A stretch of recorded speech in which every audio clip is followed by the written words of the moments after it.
So welcome to hospitality storytelling. I mean, every time I watch those videos, those beautiful beaches, I just get drawn in. I'm hoping you're having a wonderful day. We are excited to continue this webinar. Last week, we looked at content is king, knowing your content, and we want to continue on this journey. Today, we're looking at finding your passion and voice. My guest host with me today is none other than Latoya. I'm going to be bringing her in very early. So if you were joining us before, then you would have met her already. So today wouldn't be any different. We're going to be looking at, I'm looking at, finding your passion in terms of just writing about what you love. Latoya is also going to be looking at really finding your voice. How are you doing, Latoya? I'm doing great, and you? I am doing awesome. I am looking forward to talking to persons about writing. I really love the fact that you've had a passion for writing. You've really developed a lot of your skills over time with helping others refine their writing skills and so forth. So tell me about that. What have you found as some of those learning lessons you've gathered from helping others with their writing skills? Sure. I think the most important thing is that be willing and open to criticism. I know Yeah. sometimes when persons write, you think it's the best piece out. And at times you don't want to share with someone because you think they're going to change your whole story or they're going to change your perspective. I think you could let the person know the expectations, what are the things that you want to keep, but definitely also be open to understandings and new opportunities about your piece. Yeah. Excellent. So today we also want to remind persons that how do you get the best out of these webinar? We know a lot of times you're busy and you may want to ensure that you get your reminders, and that's the case.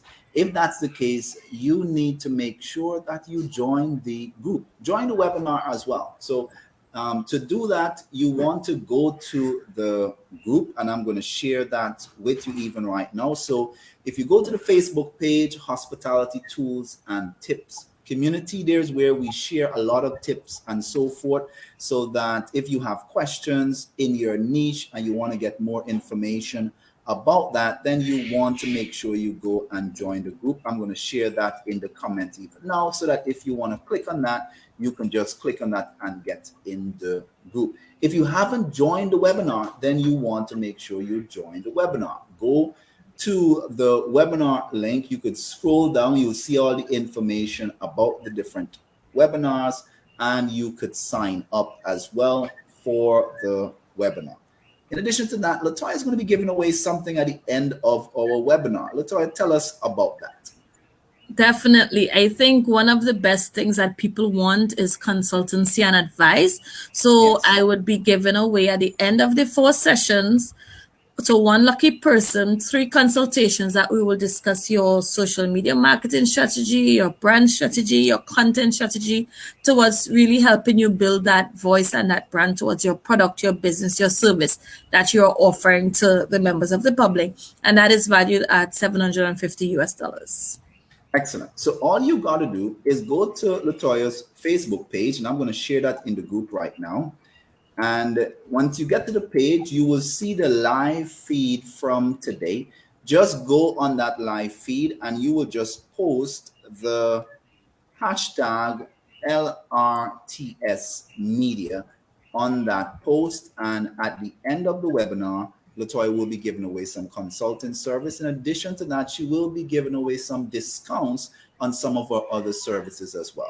So you have nothing really to lose there. Just go place that hashtag and you can do so. In addition to that, Vivid Consultancy Group is going to be giving away a hospitality website with 3 months support, so that you could get started with your new hospitality, even if it is your existing, getting you that jump start you need. So you could go to Vivid Consultants Managed Hotel website to get more details about that package.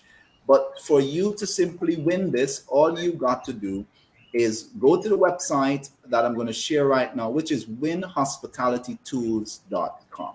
Just go to winhospitalitytools.com and you can simply register and enter to win a free hospitality website. So now that that's out of the way, we want to definitely talk to you about our two sessions we're going to be doing very briefly. And if you have any questions, feel free to ask it in the comments. If we don't answer it live today, we will definitely look at answering some of those questions. Or you could join the group as well, and we could answer those questions there. So, Latoya, I'm going to put you in the backstage for a few minutes, and I'm going to bring you back out. But we're going to be looking at, why do I recommend to write what you love? And is it that, should this just be the only thing that you're considering if you're going to be writing? But I'm making a presumption. You probably run a business. Maybe you have your website and your business is there to sell.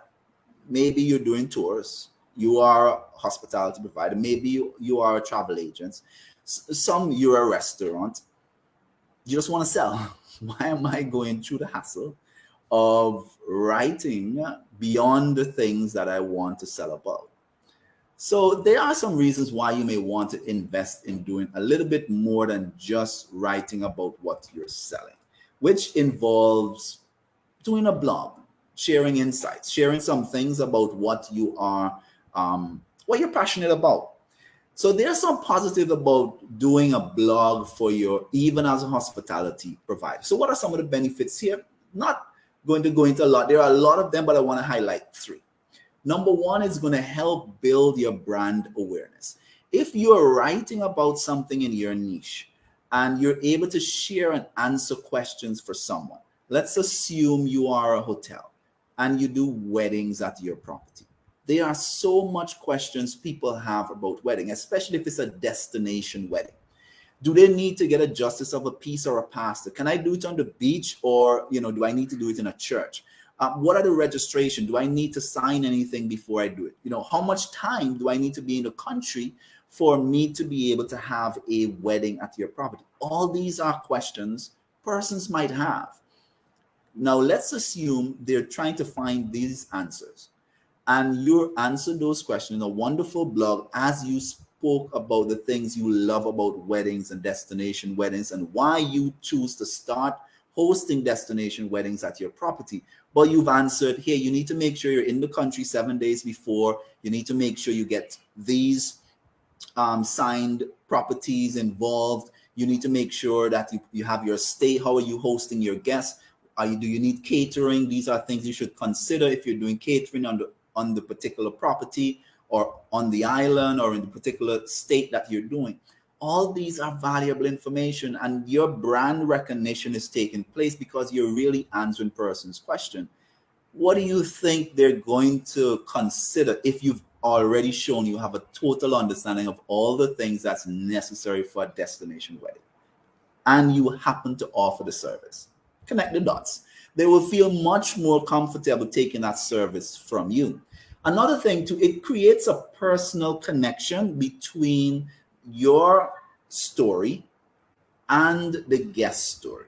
Now, if this is something you're already passionate about, and that's where we also spoke in our last webinar series about finding your niche. Assuming you're into an eco-friendly type of environment, maybe you're into bird watching, maybe you have a lot of birds on your property as well. And if this is someone that's a bird watcher, and you talk about the different birds that are unique to your destination, you talk about the birds in your rainforest that are close by and so forth, and they're connecting with your story as someone that loves birds, that connection is going to tie into your business. And last but not least, all these things leads to just more sales. So they are just a natural benefit to having a blog. And just one of the things I didn't mention here, it's a great way to get organic traffic. What does that mean? Most persons, if you want to really drive traffic to your page and so forth, you might find yourself having to spend money to pay for ads to get it in front of person's face.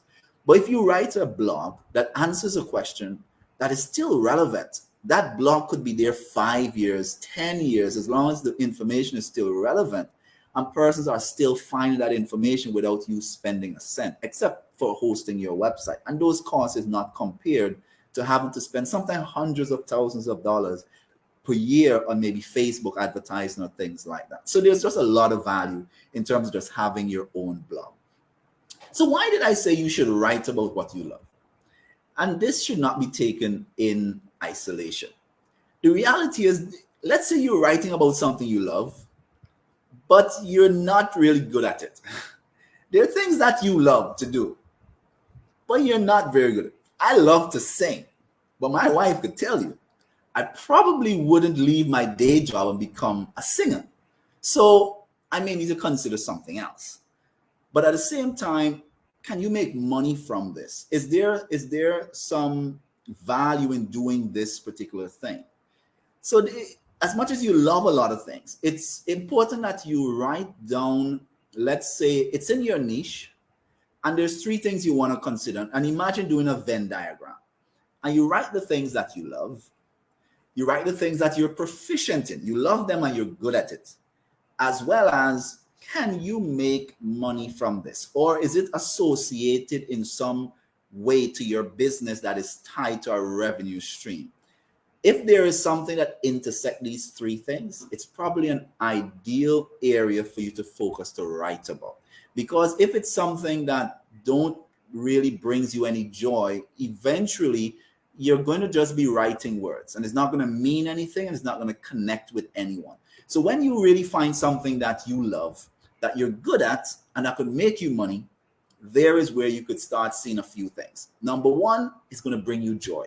Irrespective of where you start out, you may not get a lot of views in the beginning. It may not bring you a lot of traffic, but because you just love writing about this particular topic, it's like one of those things you would have done for free. And you would see that if you're talking to your friends about something you're just passionate about, you will be finding yourself talking about it for hours. You're going on and no one can stop you. That's when you're finding your joy about the topic you're writing about, you're blogging about, maybe you're vlogging about it, depending on what's, your strength. Like here, so you may not necessarily do a lot of writing, but you could also transition that into maybe a podcast or even a vlog that you might do on YouTube or so on. Similar context, but you still need to make sure you prepare your content. But it will bring you a level of joy. The next thing is, it allows you to be original, which there are millions of blogs now out there. So what's going to make you different?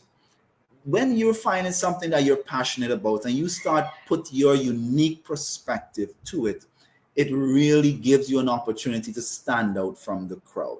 You just don't want to be mimicking everything that you're out there. You may look and see other blogs. You want to do your research. Read a lot of the information that's already there. And then see, what do you have to add to this conversation? What can you take from your perspective, your love for this particular topic, something that's just didn't got mentioned here that you could infuse into the topic while you still make sure you're answering the question, you're answering the information persons want, but you're able to make it unique and add your perspective into that topic as well.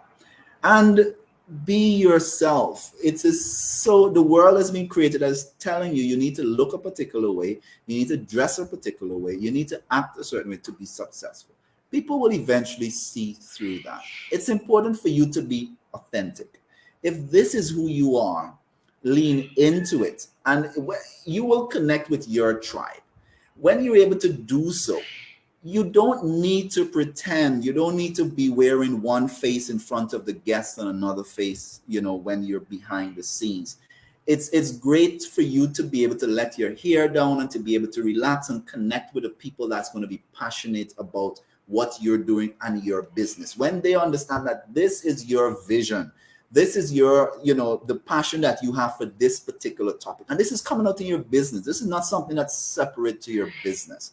This is your business. This is your life. This is why you're doing this. If it is that you're going to be running a particular property that you have now identified that this is going to be my focus. This is going to be the way I want my property. This is the type of guests I want on property. Then you lean into that and you write about that. As people see and connect with what you're writing about, it will draw persons in, right? And most importantly, be honest. Now, it doesn't necessarily mean that you're going to just bare your soul and tell people all the things that's not necessary. But at the same time, you want to be authentic with people. You want persons to know this is where it is. If your property is catering for a particular type of customer, be honest about it. If you're not going to be taking pets, be upfront about it and say this is the reason, whatever the case may be. And if it is that you're now thinking I'm going to isolate persons because of that, that might happen. But at the end of the day, you will draw persons in that's going to be keen to that. If you love pets, then embrace that. And then don't necessarily, if you're going to have a person that comes in that might be allergic to pets, then you need to be upfront and say, hey, this is a pet friendly environment. It may not suit you if it is that you have allergies to pets or you have a problem with pets. Just be honest in terms of who you are, what you're going to be offering. Don't portray one thing online.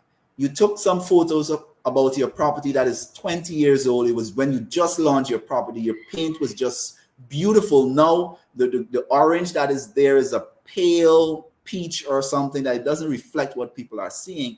That's a form of dishonesty. Take some time to update the photography. Let people know this is what it is right now. Maybe it's a rustic type of environment. Maybe it's a little bit more, natural feeling, and it doesn't have that type of new stain feel. Someone may be looking for that. They may want to have a relaxed environment that doesn't have them feeling like if they touch something, it's going to break and they're going to have to pay for it.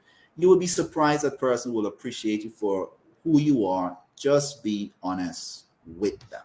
All right. So other types of things you want to consider. Now, spend some time creating the content and stop trying to be perfect. There's a lot of times as content creators, we want everything to be right.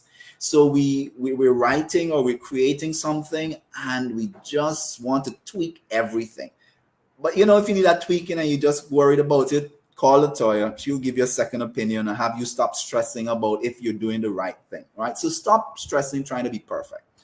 Have a vision as well. You want to have a vision that pulls you forward. You want to know where you're going. So in that way, even though you may not get there immediately, I always believe you should have a grand vision of yourself. You should be aspiring for something awesome, even though you're starting at one. Have a sense of where you want to go. Are you running a property and right now you just have a single pool? Maybe you have a vision to have jacuzzis at each station.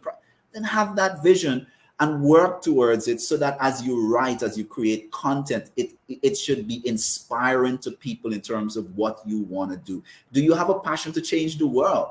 Talk about it. And even if you're going to take $1 or $2 out of what you get every day to contribute to that vision, there's going to be someone that's going to connect with that passion that you have or that goal you have to save the world or to feed the poor, or to empower young people or so on. Even within your day-to-day activity, having that vision for what you want, I think is a really important thing. And last but not least, ignore the haters. There are going to be people, no matter what you do, no matter what you write, that's going to just hate your color. They're going to hate the way you write. They're going to hate the voice. They're going to come onto your page. They're going to say crap and they're going to leave. You just got to ignore it. Maybe you might have to delete the comment. You could respond to it. You could move on. But whatever you do, don't take it personal. Just create your content. You have a message for the world, let them have it. All right. So that's just a few tips for me. And in terms of writing what you love, and if you're writing what you love, you will eventually, love what you write. All right. So that's the few tips I have for you. If you have any questions for me, you can put it in the comments or we could definitely answer it after. Catherine, thank you for joining us. And, definitely you want to take some of that. I'm just going to bring in Latoya. So Latoya, I'm going to be bringing in your slides. I know you have some valuable content to share about how to determine your brand voice. Yes, and it's definitely going to be a hard act to follow after you, right? Not at all. I always save the best for last. So I'm going to go into backstage and you're going to take it away. Very well. So, for the last 10 minutes or so, we'll just discuss about determining your brand voice. And sometimes people not too sure exactly what is their brand voice, and that's okay. organizations actually change their brand voice over time. But some of the things that you could consider that could make a part of your brand voice is your values, the mission of your organization, what content you value, how you're going to include technology in whatever you're doing, your vision, and definitely also visuals. And this session is going to be really practical with a few case studies just to see what other companies are doing and see how you could probably learn from them, etc. So let's go. We could skip all about me because you know a bit about me from those who joined last time. For me, I spent maybe about 10 years or so focusing on media communications and also social entrepreneurship. I live with the mantra of, living local but thinking global, and I work with a lot of international organizations. So what is your brand voice? That's a really important question, but it's very difficult because all these bubbles kind of represent different things that you can say or how you can react to certain things. And especially when it comes to businesses, the brand voice could be many things. You might be having sales on, so you have your only $100 going on, but there are times when you want to be a bit more out of character with, oh my God, emojis, or you might be angry. Your brand voice is whatever personality you want to ascribe to your business. And all those different bubbles represent different ways that it could be represented. But at the end of the day, you need to understand that as an organization, as a company, you will want to narrow down between, what is your voice and what is your tone. And the voice is that overall personality that goes with your organization most times. And a good organization that created a good voice will try to be consistent and try to be unchanging. You may change in terms of your tone, but your overall voice will remain the same. So the tone then is a bit of emotional inflections that will apply. So at times you might be humorous about this one item or one activity in your firm at the point in time or the event that you're planning. And it is adjusted to the particular message. It might be Mother's Day, so you might be romantic about a post, as opposed to when it comes to Independence Day, you might be patriotic about the post, etc. So the tone may change according to what you're trying to really communicate in the messaging at the point in time. But at the end of the day, your overall company voice should still be consistent and stand for one thing. And I'll explain that further.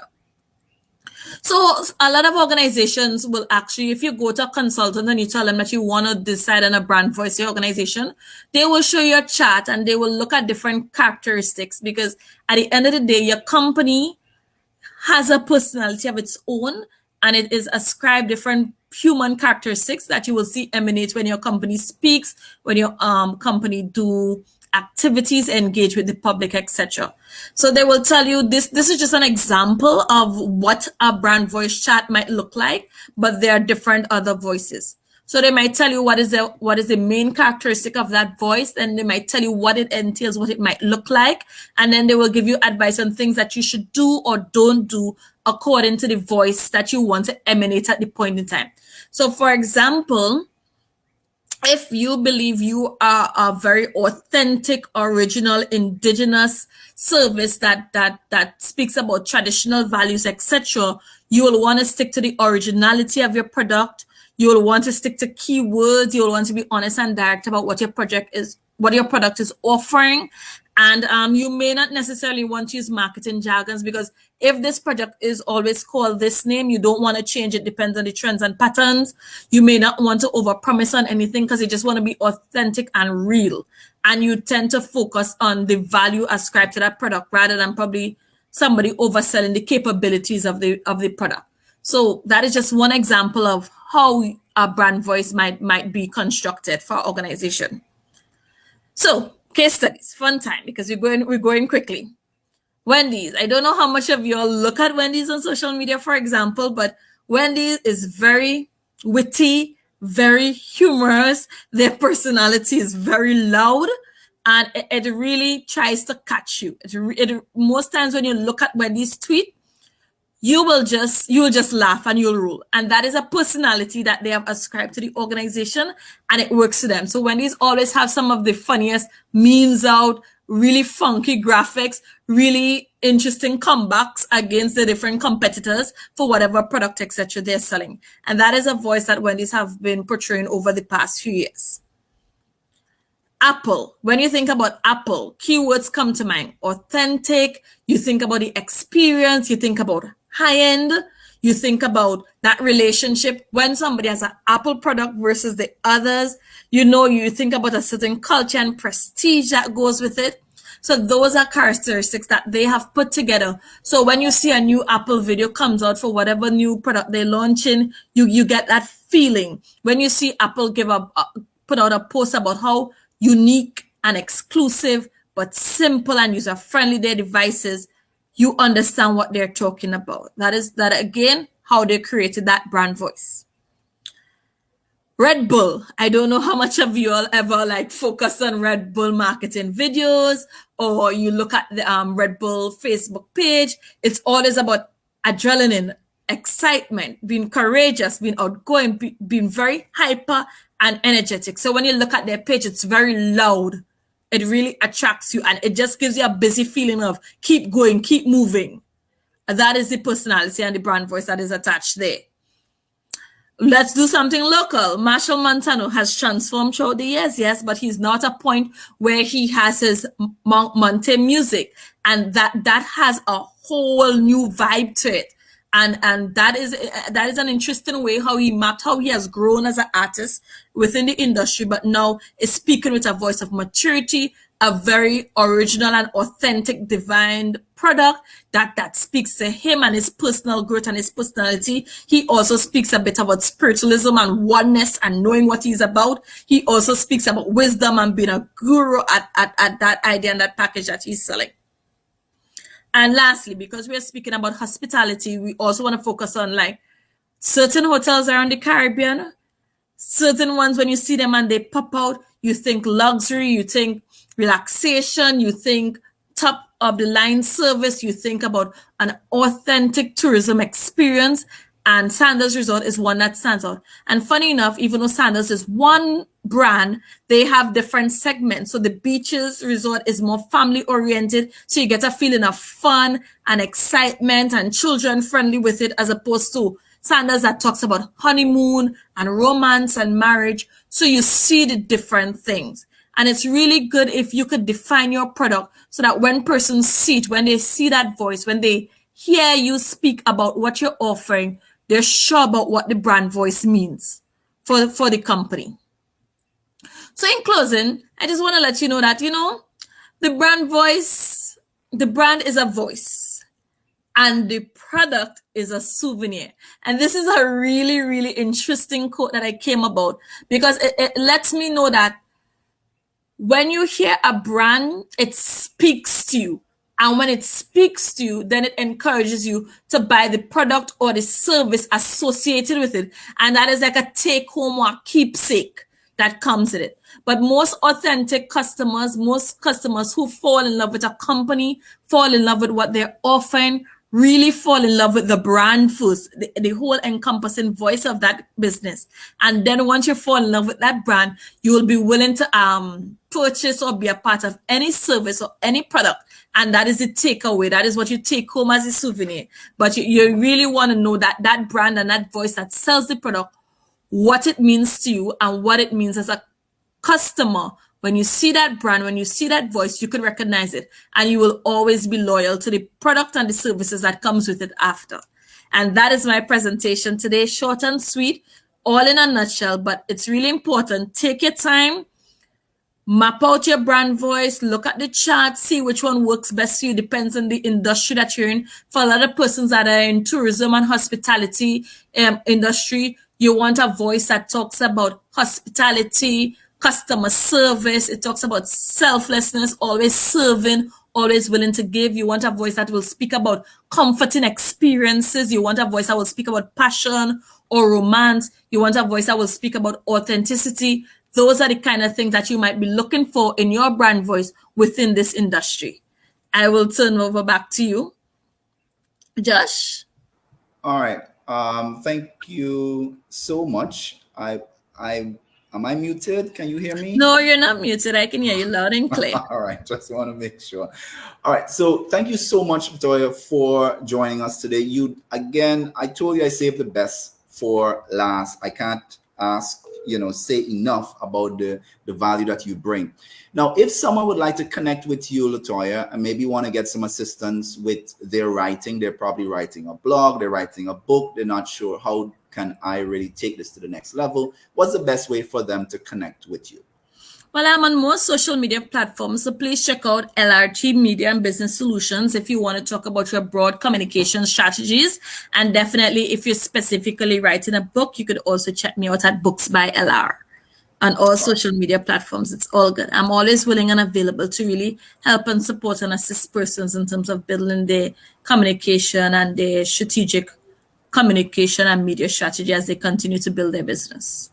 Excellent. And I will also throw in, you could also go to Latoya's website and use her contact page, and you can simply have her, send her a message, connect with her so that she could really help you take your writing to the next level. If you would like to connect with me, you could join the Facebook group. It is Hospitality Tools and Tip Community. I'm going to share that for you again, and you could connect with me there if you have any questions or so forth about how to really, take some of your hospitality property to the next level. Also, this group includes a lot of other professionals that we could also share insights and so forth. Thank you so much for joining us this week, and we will see you in the next one. Bye.